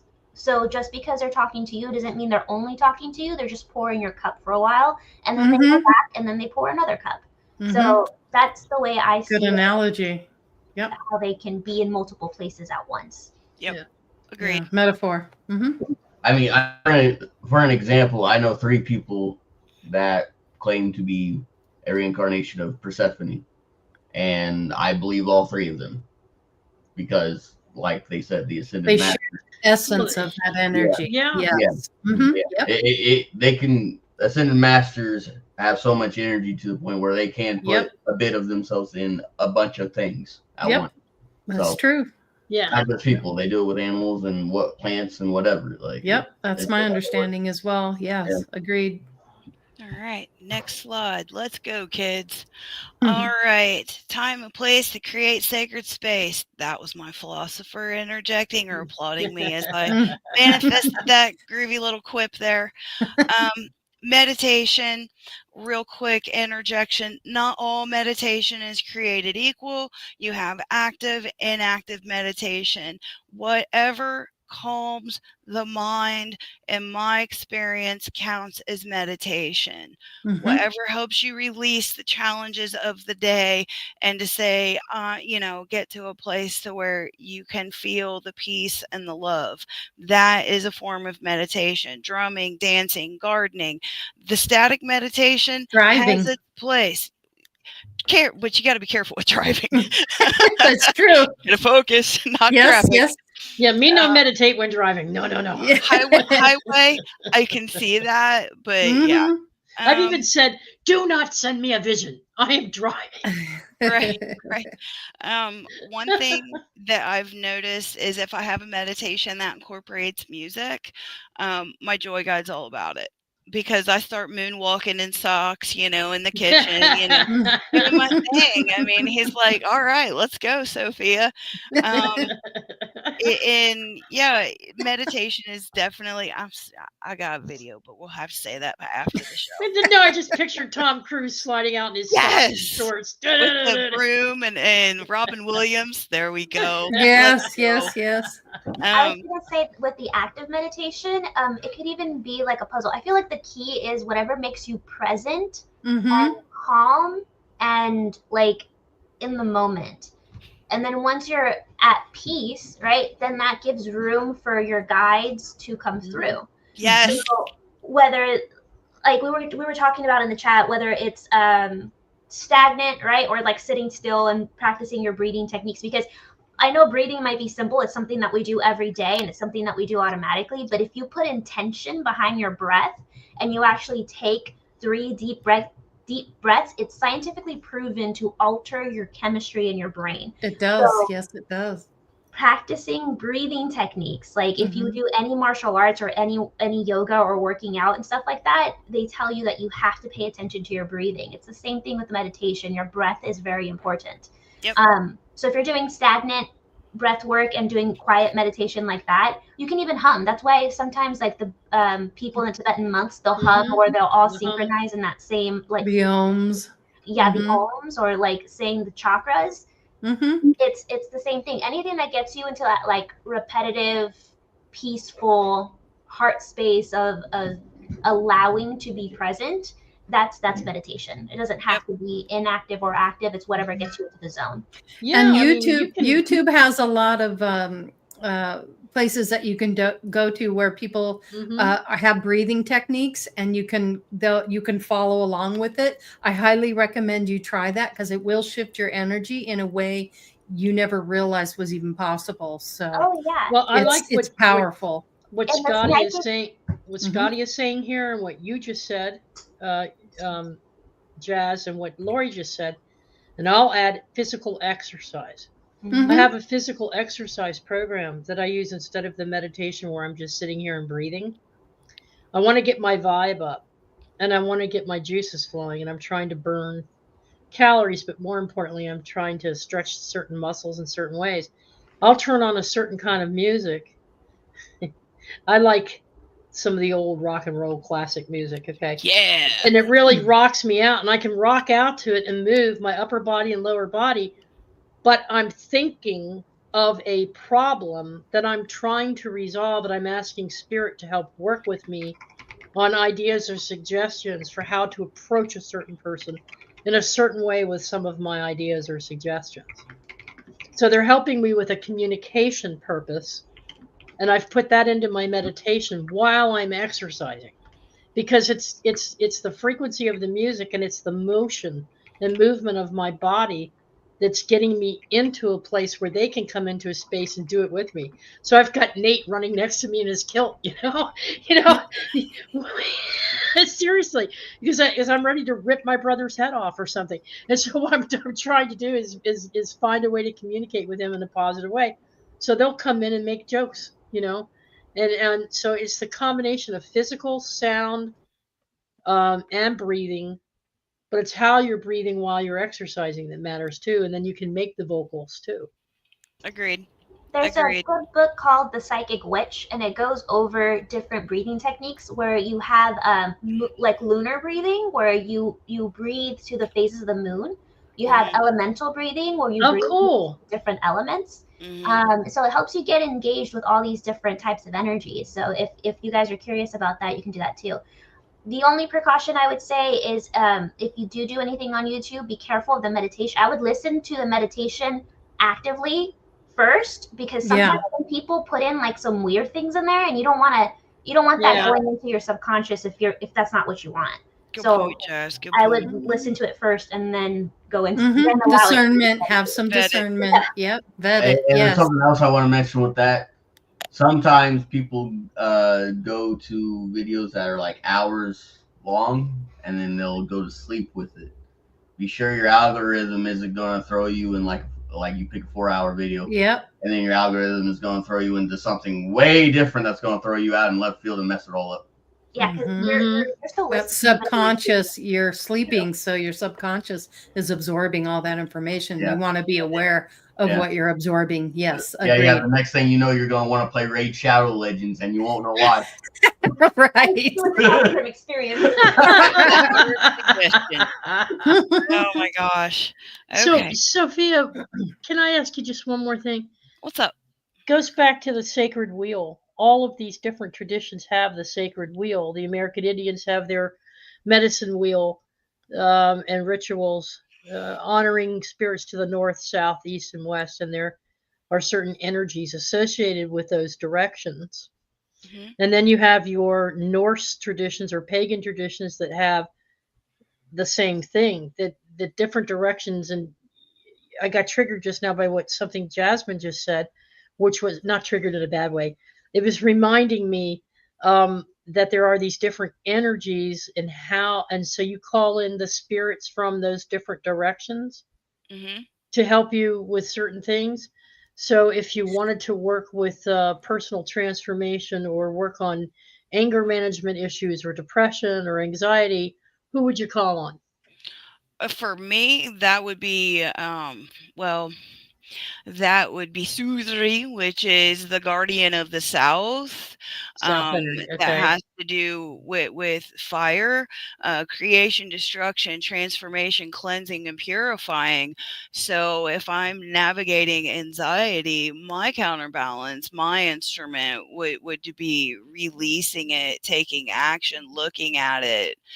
Energy is neither created nor destroyed. So I would move that energy, be it anxiety, anger, depression, send it to the center of the earth, ask Mother Gaia to transmute it, and pull it back into my center. So Okay. That's how that you do it. that's Mhm. one way to do it, but it, depending on what's going on, I would either be facing the south or I would have my back to the south, because for me, energy is absorbed through my back because your chakras go back to front naturally. So depending on what I'm prompted to how to interact, that would either be east, which is thought and intention. So is it a head problem or is it moved into something? It's very situational for me. Scotty Boy's asking a question. Anytime your thoughts don't seem to be yours? That when there are intrusive thoughts that are negative, I immediately raise the vibration. You can do that by in a safe place. Aromatherapy, citruses, or a rose is of a very high vibration as long as it's not harmful to you. Bringing flowers into your space will raise the vibration. A lot of people think it's silly, but I've seen it work time and time again. Mhm. If you are purposely raising music, okay, if something's going on and you're getting energetically pushed around, put on your favorite music, put on your favorite stand-up comedian. What is going to lift your frequency and vibration? Because the law of attraction, remember that commercial back in the 80s, Raid, right? Mhm. So when Right. you purposely raise your vibration, like, okay, we're going to find an easier target, unless Mhm. you've done something really ignorant and stupid, navigated your spiritual credit in a derogatory fashion. That's a different creature. But if you're minding your business, and then here we go with some little what the H was that, then aromatherapy, flowers, music, lighting a candle in a safe fireproof container. Um, Mhm. you can fight back. And Singing, humming, mhm. singing bowls. Mhm. Um, It's good to ask as well, are these my yes, thoughts or someone else's? So address, where are the thoughts coming from? Am I creating this maybe through my ego, or is there yes, something else going on here?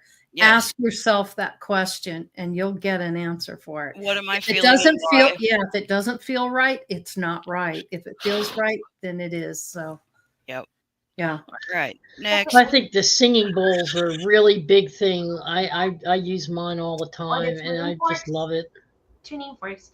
I feel like anything Yeah, that helps me kind of etch a sketch or kind of like yeah. let go and like see a different angle or something that interrupts that chain of thought, because it's so easy to just let it spiral and then it'll start building on top of each other. Yeah, So address it. Yeah, if you can catch it and address it before it starts to spiral pretty deeply, Yes. Yep, you're ahead of the game. Cut it and just be Yep. like, Yeah. So I feel like once you start talking to your guides, they can help you with that too. So like with me, if I start going into like a negative headspace, or if my anxiety starts getting to me, I'll get like this flash of blue and it'll be like, hey, and then I'll be like, oh yeah, okay, hold on, I gotta ask myself. I can't let my person be subject to the wave of emotions, because then my emotions will be everywhere, because I feel emotions strongly. And the thing is that with being an empath and with ADHD, you follow that dopamine. So whatever is raising my anxiety or whatever is giving me that what's that chemical of the adrenaline? Yes. I will keep following it, even if it's bad. So I have to have, my guides will help me of where I'll see like a flash of blue. Sometimes I'll smell smoke, because anything. This is why a lot of people are adrenaline junkies, or they like physical contact, like physical sports, because it forces them to be present. It forces them to be in the here and now. And those are all shortcuts, like physical violence, drugs, or anything that's like adrenaline addicting. If it's used in excess, it's hindering you. So that's what we considered escapism. We covered that in a different topic of anything can be escapism, right? Anything can be used to avoid it. But anytime that you come into like a physical danger, you're immediately sent back into your body. You're immediately in the present, because you have to be. So a lot of people that are addicted to these things is because they do not have the, what would you say, like the mental strength or the mental fortitude, or they don't know themselves well enough to be able to stop that and to recognize it and to actually work through it. So just help yourself by journaling, by keeping notes, doing what Sophia was saying with the music, interrupting that pattern, so that way you don't have to fall victim of other coping mechanisms. Good point. Good point. Let's get back to the slide for meditation. Yeah, just whatever is going to work with for you, like Jasmine said and other people have said, if something's hitting you hard and fast, go to the meditation. That is the easiest for you. But it's, for me, it's like different flavors of ice cream. It's good to expand the different types of meditation, because there's quite a bit out there. One thing that I wanted to interject, the singing bowls are tuned to a certain key. So if you're navigating, for me, something physical, that would be the root chakra, that would be the key of C. So bringing the right weapon, energetic weapon, to the correct situation can also help you gain energetic traction faster, in my experience. Let's see. Gotcha. Okay, next slide. Okay, so practice the meditation, practice things that are working for you, that keep your vibration and frequency high. Have fun with it, enjoy it. If you're like, oh, I gotta meditate again, then perhaps you need to take a break or do something else. And that's okay. Let's see. I feel a lot of my meditations, this time of year is not the best for it, but being outside, and then appropriate self-development activities between the joy guides and the philosophers and the alchemists. I feel like when I'm doing my dancing, not only is my joy guide a fan and can prompt me for that activity, but my alchemist likes it too. And also my philosopher, because when I'm relaxed, I'm more receptive. Let's see, enhancing your connection on purpose. So, like Jazz was saying with that Psychic Witch book, which is by Matt Oren, it is, or Aaron, however, doing certain meditations on purpose, or what I've done is ask my guides to overshadow me, first vetting it, to make sure that that's what I'm working with. For me, my guides have a color, a shape, and a texture.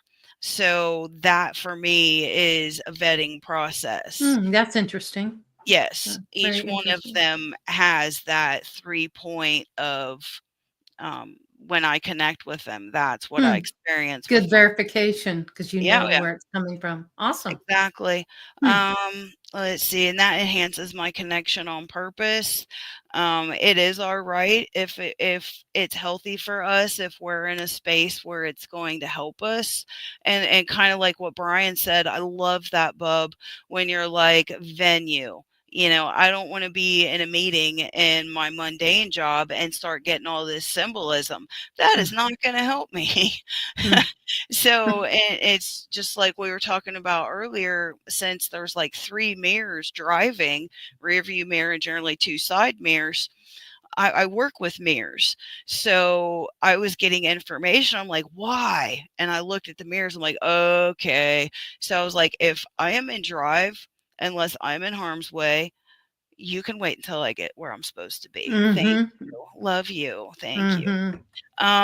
Okay, let's see. Be persistent, be patient. They are there to assist us. They are our allies. And then this is the part where I had just a scotch of a reservation pursuing this topic. There are people that will surrender their will and be like, spirit this, spirit that, what color socks?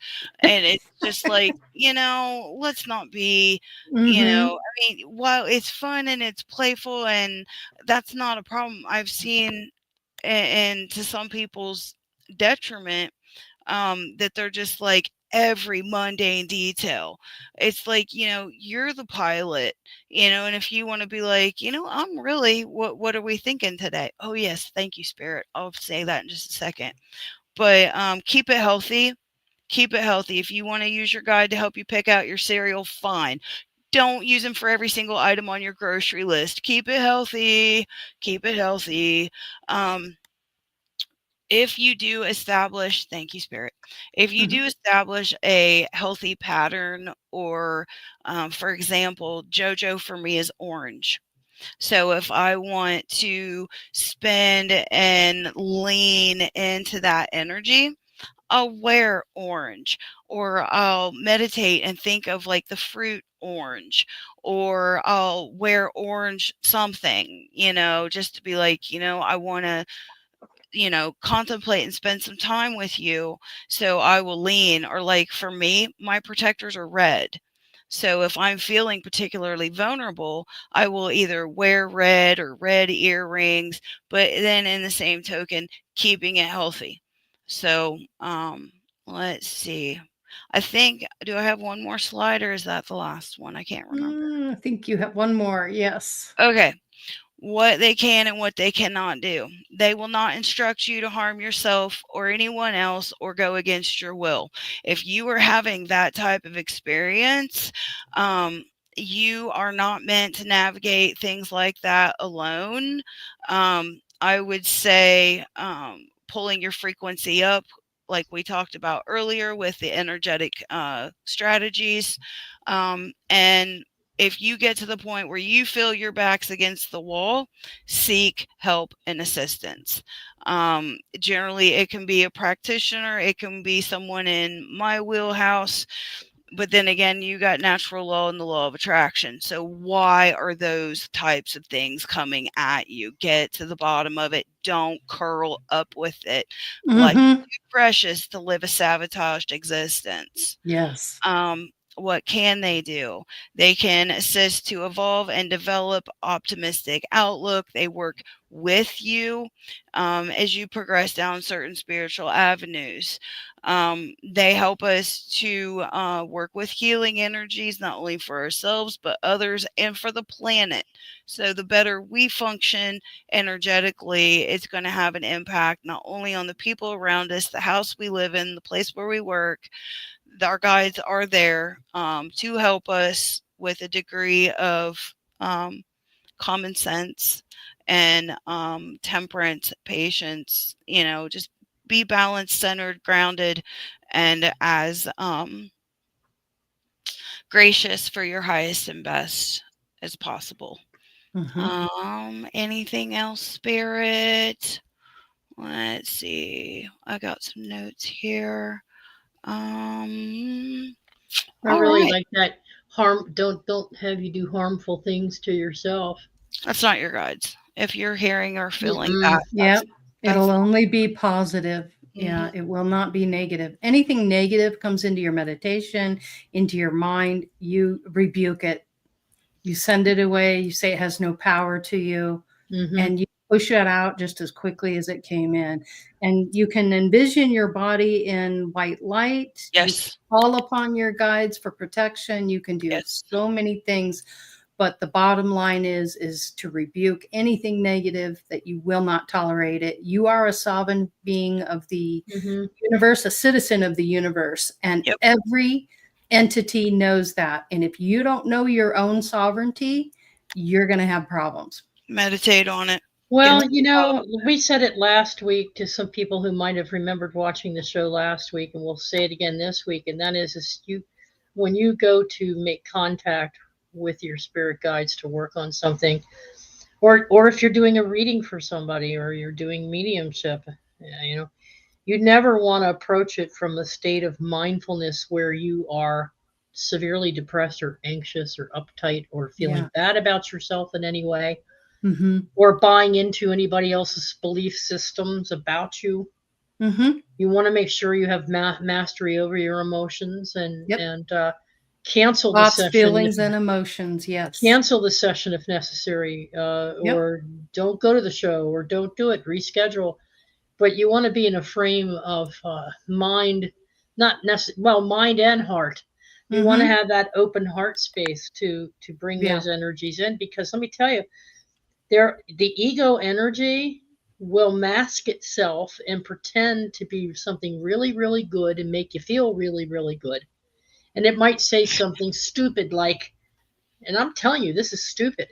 Oh, I know you're having a rough day, so why don't you just take a few shots before you go on to the clinic, or take a few shots before you go to class tonight, or it's telling you to do something that's going to put you in a vulnerable position so it can take control and take over.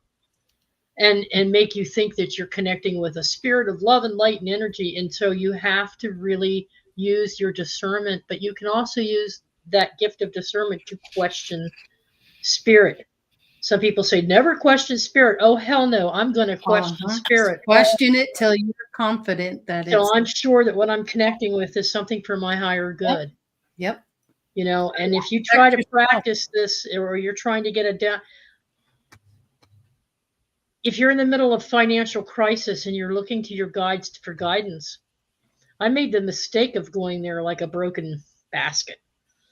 And I'm hearing things that I think are good direction for me. And then I make all these domino, and I'm like, that wasn't spirit. They led me down a path of self. That was me, my own ego, telling me to do things that didn't turn out right for me. So I know from experience what it means to feel like a complete wipeout or a complete failure by following something that I thought was an actual spirit guide. Yeah, if something's telling you it's not of your highest good, that's not something you want to deal with. Yeah, go ahead, Jasmine. And we're coming to the end here. I was going to say, okay, I know in the beginning I said you don't test your spirits with your life. Like, don't push yourself in front of a bus and be like, oh, save me. But you can test them in little things. Like, you can build a rapport with them. And kind of like how Sophia was saying, like a connection or like a checklist. You can build that kind of safety net of like, hey, am I on the right path? Or hey, is this a good choice? Like, you can make your own language with them. And each of them will speak to you in different ways. Like with Nyx, speak with him with angel numbers all the time, right? But you have to pay attention to what you were thinking, what you were asking in that moment with that answer.